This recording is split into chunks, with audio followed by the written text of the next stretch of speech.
Thank you for having me. Good morning, good evening, everybody, depending on where you're at in the world. I'm pretty excited to be here today.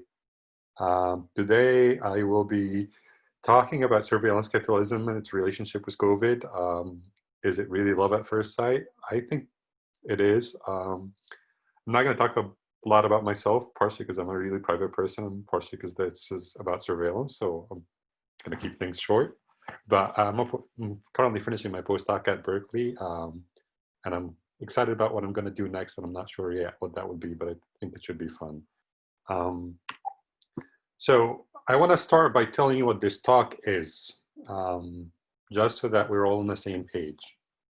So this talk, it starts with some random thoughts around the topics of AI, bias and fairness, data privacy, the trade-offs between security, privacy, and accuracy, especially for training models or for predicting anything. And the bigger concept of surveillance capitalism, and I'll talk a little bit more about what that is, but also some thoughts about the implications of all of these things on society. So, big declaration, these thoughts are not my own, just so that you make sure. I've collected a lot of this information from a lot of people, a lot of academics, a lot of people that have very, very active opinions about all of these. They do not in any way represent any of the organizations that I'm affiliated with. So I want to make sure that that's also clear. But some of these thoughts actually belong to a lot of voices that I hear in my head. So I'll be presenting a lot of propaganda from both sides. So this is really a wonderful breeding ground for conspiracy theories. So I hope you're excited as much as I am. I'll be presenting a lot of interesting things that you should try to think about. But joking aside, what this talk is really about, it's about starting a dialogue around what we should do and what we should discuss so that we can help move the dialogue and move the conversation forward when we're talking about surveillance capitalism, the next phase of data integration in our lives. And just like I said, what this talk is about, I also want to make sure to clarify what this talk is not. So the first thing is I do not in any way present any solution to any of the problems I'm going to present today. I don't have answers, and I'm sorry about that. I don't take any stance. This talk does not take any stance. Life is very complicated. Life sucks. That's it. But there's a lot of trade-offs and a lot of many trade-offs that I'm going to present. And the point is to actually discuss these trade-offs and have many conversations that we can talk about. So again, what I really want you to come out of this talk with is two things. First, that it's not one conversation that's going to solve everything. We need to have many conversations about a lot of the issues that I'm going to present. We need input from various people in many different fields, from scientists to policymakers, to even just the people that actually use these systems are going to be impacted by its progress or by its consequences.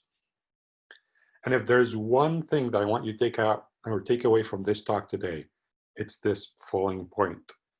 Big tech is not in a position and should not be in a position to dictate how we proceed moving forward. So I'm looking at all of you today for a nice discussion about how do we tackle some of these problems. So I'm going to just present essentially some thoughts, some problems that I think are coming, some good things that are actually happening, and then kind of leave it open to an open-ended discussion about how do we tackle these things, what do you think, what are your thoughts, and so forth. So I'm going to start by talking about surveillance capitalism. This was a term that was coined by Harvard professor Shoshana Zuboff in her new book, The Age of Surveillance Capitalism, The Fight for a Human Future and the New Frontier of Power. It's a really interesting book. I highly recommend that you read it. If you don't have the time, then at least try to make the time to read the Guardian article, which had an interview with her. Just go to your favorite search engine and search for Guardian plus surveillance capitalism, and it will give you a lot of details about what this concept is about. But the TDLR of that is that surveillance capitalism refers to this process of commodifying personal data for profit. So the idea is that, things started with ads. So ads started as a great business model for companies in the internet that allowed companies, and many of the companies that provide services over the internet to be able to provide their services for free, technically for free, for everyone. So this is how Yahoo started, Google, Facebook, but the idea was that they give you great services that, you can do a lot with some ads on the page that then they can collect some revenue for and then be able to pay the bills. So this process over the ad business model has evolved quite a lot by becoming a lot more personalized over time. And the idea was that, the more you target groups or target people, you can increase your revenue, and then you can, increase the revenue for the companies that are actually placing ads on your websites.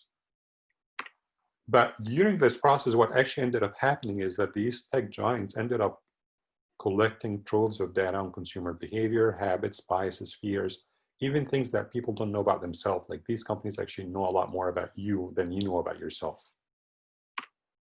And this can really control your mind. I mean, it can really influence your behavior, right? This is something that have come time and time again. There have been articles and research that's saying, no, this amount of data is very dangerous. Because not only that these companies, even if they're benevolent, they can actually use it for bad, but partially because the tools that they built and the data they've collected are up for grabs by anybody that's willing to pay for it. Think of Cambridge Analytica and the influence that it had on the US election or the Brexit. These are things that actually happen because these tools exist in place, and these tools really, really have deep insight into what people think and what people want. And that's what surveillance capitalism is really about. So looking forward, there's a lot of good things, bad things, and ugly things about AI and about data collection.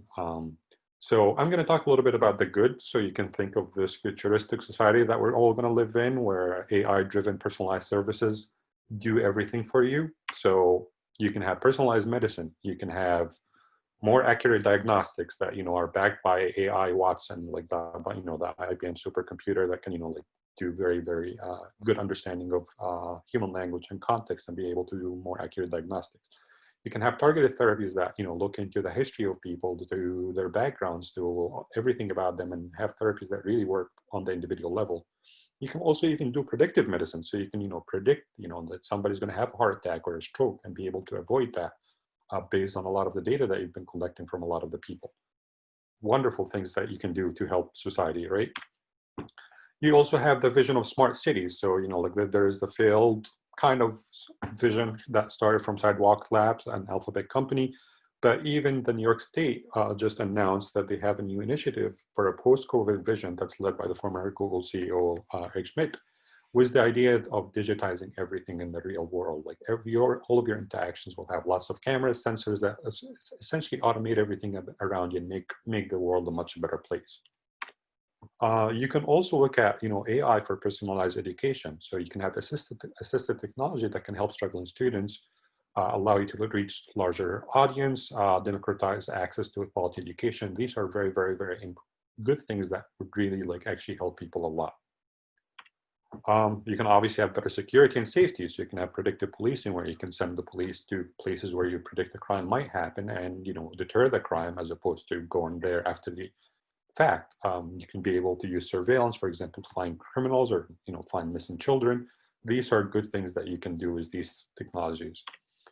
Obviously, there's personalized entertainment. So you can actually discover new content, whether it's in music and art and movies or books, and there's lots of things that you can do with that. But one of the things that's actually really, really important is the use of AI, especially with data, is will give you better access to an exponentially increasing amount of knowledge. So the knowledge that's being created right now, whether it's digital in all of its form, is being created at a scale that we as humans cannot really understand, or we cannot just grasp. So we need these tools to be able to organize this knowledge and be able to access it, understand it, and learn from it more and more. You can think, what would the world look like if Google search did not exist? And I'm sure you would agree that it would be a very, very different world. So this was the good. So now let's talk about the bad. Why is AI bad? Why is collecting tons of data really bad? Why is privacy, why is surveillance capitalism really bad? So what part of what's happening right now is there's a lot of automated decision making that's being driven solely by profits. And this changes the picture dramatically, completely into a different story, right? So now, once money is involved, once capital is involved, there's a lot of inequality. one, in access to data, which makes the, the people that have more access to data have a lot more power. And two, inequality in access to the services, so that they're being provided by these service providers. So, people who are, from, socioeconomic or lower socioeconomic standings would not be able to access these same services. And these are things that are bad that can be fixed. But the other problem, and it's the more prominent problem that I see with this, is that given that the decision process has become very automated. So before, like you used to have this data, and that data used to help somebody make a decision, right? So there was some person that, gets presented with some statistics, and these statistics then allow them to be able to make some informed decision. But they, at the end of the day, they're experts. They understand that there are other things that, just not the data, what the data represents. But what's happening now, and what the field is moving towards, is that these decisions are becoming very automated. So the system itself, the AI agent itself, is making these decisions. And that's really, really bad, because the decisions are, the models that these automated systems are built on very, very biased data. So what would this look like? Well, the first and simplest thing, credit cards, insurance premiums, mortgages, all that kind of stuff. You would have automated payments that would inflict the bias because of the bias in the data. So some people would get mortgages, some people would not, and you wouldn't even understand why, because the models don't tell you, they just make these decisions for you. So you can see a lot of inequality there. And this is bad, not too bad, but it's bad, right? But it gets worse, because now you have, law enforcement systems that are using predictive policing or predictive or image detection to be able to find criminals. But the problem is that the models that are being trained on do not have enough data, for example, for people of color. So what happens is it ends up having a lot of false positives. So what that means is they get a very blurry vision or a picture of some crime that has been committed. They feed into the algorithm. The algorithm predicts that this is the person who's done this. And what they end up doing is they actually go and arrest some innocent person unlawfully based on these faulty predictions, because they just understand that these algorithms are actually trained on very, very biased data. So this is really bad, but it gets worse. So now there's another thing that's happening in the US, where the crime sentencing is using AI to design the sentence for the crime. So basically, you look at the history of the person, the history of many other people who committed similar crimes, and the idea is that AI can suggest a sentence that would become or make it a deterrent for that person to go back to a life of crime. They try, like not to be biased. For example, they get rid of things like, like personal information about race or gender and so forth. But the problem is there's a lot of proxy information about these information in the data that they don't understand, that there are hidden relationships that they just don't see. And what ends up happening is that these systems become a lot more biased, for example, toward Black people. And given that the data from the past that they have, there was a lot of actual bias and a lot of actual racism, these decisions end up becoming a lot more automated. And I can tell that this is, starting to look like a lot more like a Black Mirror episode, but really this is really happening. So one of the things that are, like Facebook have experimented with is, can we actually influence consumer behavior? Can we make people more depressed? So they started doing some studies where they actually start playing with the timeline for what people see, and see if they can actually influence the behavior of people, control their mind, if you may say, to be able to make them feel sad, feel happy, by essentially controlling what they see on their timeline. Similar things have been tried out for many, many times to be able to allow people to purchase more things or do things that they wouldn't normally do, but they're just being led on very, very subtly. And this goes back to that problem of that these systems, these tech giants have these tools and have this data that knows a lot more about people and what people want than people themselves know. And did I mention surveillance yet? I think I did a couple times, but surveillance is really bad. It can have a lot of implications on the freedom of society. So you can tell so far, if this is the bad stuff, the ugly stuff will get a lot worse, right? So now we're moving a lot more towards a dystopian society, right? So if you think of the things where things are actually going, what AI and what this data and the surveillance capitalism is doing is creating a large multiplier that not just mirrors society, but amplifies all the injustices that exist in this current society by orders of magnitude. So you can expect that wealth inequality will increase dramatically. You can expect that the bias against marginalized group of all kinds will be amplified significantly.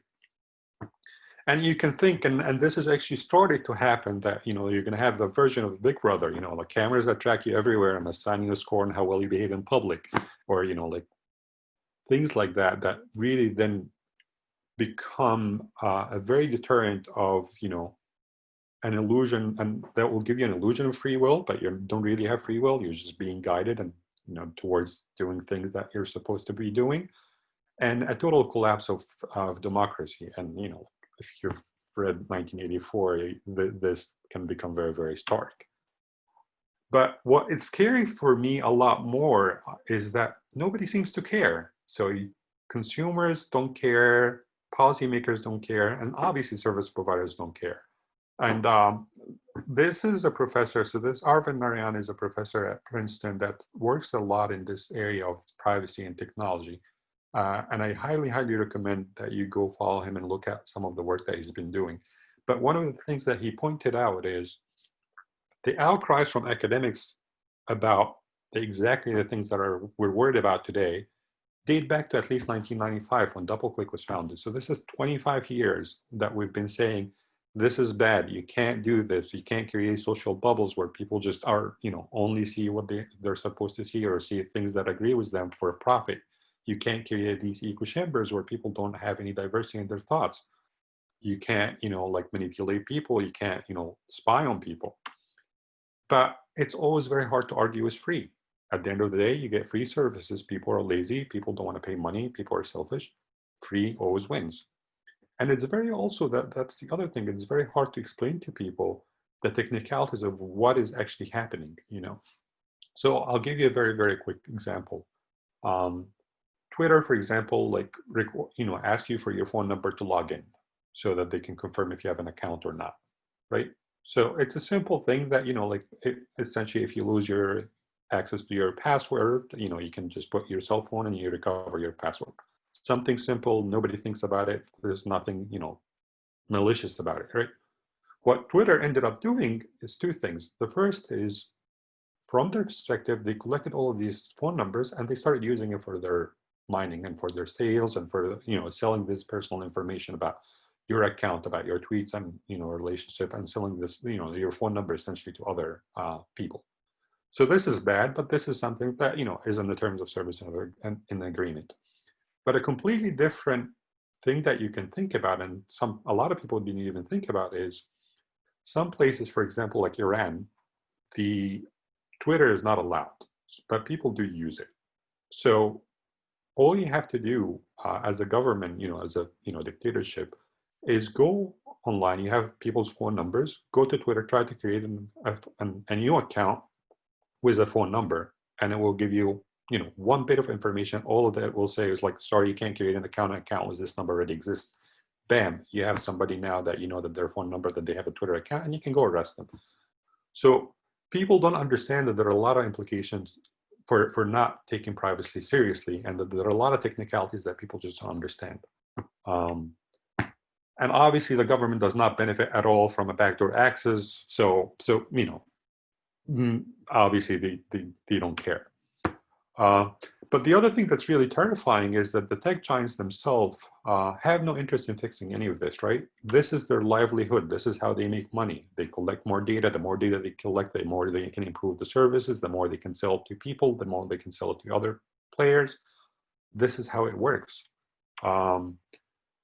Obviously, this is not the case for everybody in tech or everybody in government. There are many efforts that are trying to counter this model. And I'll talk a little bit more about this in a little bit. So why COVID? So what happened now? Well, let me be clear, a couple of things that, I would like to make sure that, we're all on the same page. No, 5G did not cause COVID, as much as, conspiracy theorists would like you to believe. And the government is not really trying to use vaccines to track you. Partially because they already do, partially because they already know a lot about you, that they don't need to actually, inject you with something to be able to track you. But COVID is really a double-edged sword, right? So now people are forced to stay home. Everybody's going digital. Everything is online. There's tons of data. And this is a really good chance to test at a very scale a new world, right? A new world where everything that you're doing, even at the privacy of your home, is being monitored and recorded. Thanks TikTok, right? Um, and there's a lot of like opportunities for doing good here, right? You can be able to do telehealth, right? You can have a lot more access to better doctors, for example. So things that, like doctors you wouldn't be able to go to in real life because they're too far away. You can now reach them with a single phone call. There is remote learning that's becoming more and more prominent, more work that can be done.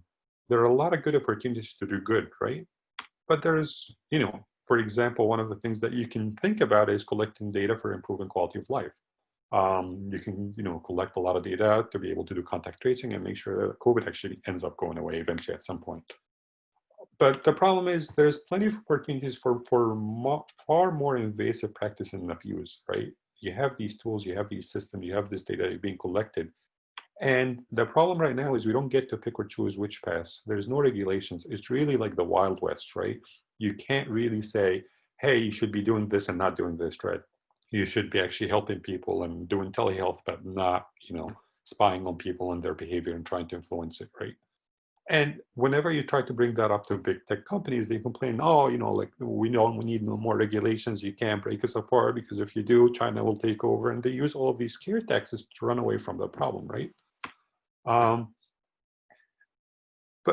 that's really the really sad part is that the tools enable both passes, right? It enables the good, it enables the bad, but the public right now has very, very limited voice in dictating what happens next. The other part that I wanted to also mention is privacy is really, really hard, and the trade-offs are real. It's not that easy to achieve privacy. And again, I want you to go and if you want to understand more about that, go and follow Arvind and follow his work, and you'll understand why is it not just why can't we just have privacy? It's not that simple. It's really, really hard to achieve. So for example, one of the things that you try to do, for example, to achieve privacy is when you have some data set is you add some noise to it. But adding too much noise makes this data useless because then you can't get any insight from it. And adding a little bit of noise so that you can still use the data, security researchers have shown time and time again that then you can use this data that was little noise and be able to filter out that noise and reveal the original data.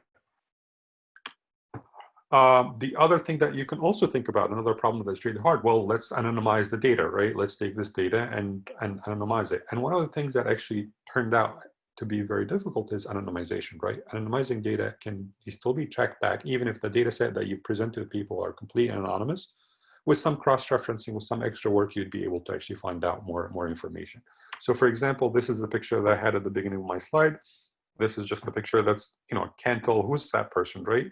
But if you Google my name real quick, you'd be able to find out that that's me. And that's something that you can do. But I'm going to give you a more interesting example. So the Oakland Police Department had this project about a couple of years ago where they had the police cars, they had cameras on them, and the cameras and the cars were driving around. So what they decided they're going to do is they're going to, while they're driving, while the cameras are driving, they're going to look at license plates for cars that are parked around. They're going to just take a picture of the car plate, like essentially just the plate number, the coordinates of where that plate was taking, and the timestamp, and just collect this data. And the reason for doing this was essentially, if somebody cars the police cars are driving all the time, they're going all over the place.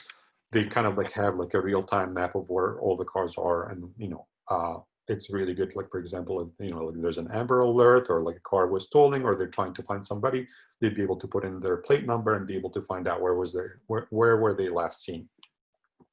But given that this information, that this is a public police department, this information also had to be released to the public. So what they ended up doing is just releasing this data set, and all this data set had was they thought it was anonymous, right? All it had was license plate, no other information, just license plate, coordinates, and timestamps. And they thought this is not a problem, right? What can you actually do with this? There's really not much to do. So a professor here at Berkeley, John De Niro, actually ended up saying, okay, I'm going to really show you how bad this can get. So he took this data set with about 15 lines of code, made it that you can actually take a license plate, just type in any license plate that you want, and with 15 lines of code, it will show you on a map all of the places that this license plate has been over time. So you can actually have a tracking history of any single license plate. And people were like, well, like that's not bad. Like, I mean, you obviously can do that, and that's what the system was intended for. But what can you do? Like, how, like, why was this bad? And he's like, all right, let me show you a good example. I'm going to look at the mayor of the city of Oakland. I'm going to try to find out what her license plate is. And sure enough, he looked at the news. She got a citation for parking somewhere illegally, and they took a picture of it. So the newspaper had a picture of her car and her personal car, and it had the license plate. So all of a sudden now he knows that person and knows their license plate. Voila, let's plug in that number into this small program that I wrote in like 15 minutes, and voila, I can find out where she lives, where she works, where she spends her weekends. So many information that she was not and did not want to disclose about herself or her life was disclosed just because of the fact that this data was collected, right? I was like, I'm not going to even worry about somebody as famous as, like the mayor of Oakland or the chief of police or chief of fire, which he ended up doing the same thing for them and figuring out exactly their entire life. But he ended up doing it, all right, let me just pick a random plate number and let's see how much data I can, or how much information I can deduce about this. And voila, you put the same thing, you find out where that person lives, find out where that person works, and then you look and he's like, oh, look at this person on the weekends ends up staying overnight at this place. Let's look at what this place is. Oh, it's a college for women only. So this must be where his girlfriend is. So this is where he goes and spends the weekends, to spend the weekends with his girlfriend. This was so many information that was revealed by just by collecting these three small information that look anonymous, but really are not. So it really is good to have anonymous systems. It's really good for people. There is no question about it. It allows you to protect their freedom, prevent targeted ads, prevent targeting individuals or minorities, especially in dictatorships. But there's also something bad, because once you have a system that's foolproof, that's fully anonymous, bad players can take advantage of the same system too. They can use it for abuse, illegal drug trading, for terrorists can use it for communication. You can, obviously, there's lots of online bullying, and if you have complete anonymity, then it becomes a real nightmare. So how do you strike that balance, right? It's not that easy. It's really, really very difficult, right? Like, and it's not like I don't in any way say that I have an answer, but this is something that we need to have a conversation about. It can't be just left up to the tech or the government or anybody with alternative modes to be able to dictate how do we move forward. So despite this depressing talk, and what I really wanted to tell you is, like, is it really a zero-sum game? Absolutely not. There are ways to be able to achieve some balance. There are ways to be able to achieve some good measures that allow people to progress, allow for the good of AI and for the good of data and privacy to flourish and to help people and like improve their lives. For example, there is new research that shows that targeted ads don't really deliver what they promise, right? So this paper from this team that I believe they were from CMU and UC Riverside and one more university, but they have shown empirically that actually collecting this troves of information, even if you can do very precise targeting of ads, does not really generate that much revenue than just doing the basic thing that people used to do for ages, as like target groups of young people, old people, so forth, like like a much larger resolution than the fine-grained personalized targeting of ads. There's obviously like DuckDuckGo, which is another search company that's very careful about like trying to implement something that works just as good as Google, but it does not collect all of your information. And it works. Like if you actually use DuckDuckGo, which I do personally, it really works. It has good results. It works, right? It doesn't have as many ads. There are some ads, but they don't collect your information in any way. Mozilla obviously is also leading a very interesting effort in trying to maintain privacy, for example, because one of the things that the companies can do is, given that you have a unique email address that you use in a lot of places, they can track your your behavior on the internet. So they've started creating this interesting concept of essentially automatic emails that completely get generated so they can't be linked to one another, so that you're the only person that can link them all together. You're the only owner of that information, but any other company would not be able to do that. They also released something really cool that I really think everybody should have. It's called Facebook Cage. And the ideal is that it's literally what it sounds like. It's a cage for your browser, so that Facebook, whenever you're using Facebook, it does not invade and go and dig deeper and try to like steal your information or spy on you. So it really like tries to keep Facebook inside a cage so that it does not go. And there's many more efforts and that are in that domain that are trying to essentially counter the very invasive model that's being presented right now as the only way forward. So this is how I'm going to end my talk. I want to ask you guys the question: what should a post-COVID reality look like? Right? What do you think? What are the important things that we need to address? What are the things that we really need to talk about? And I'm really excited to hear what your thoughts are. Thank you.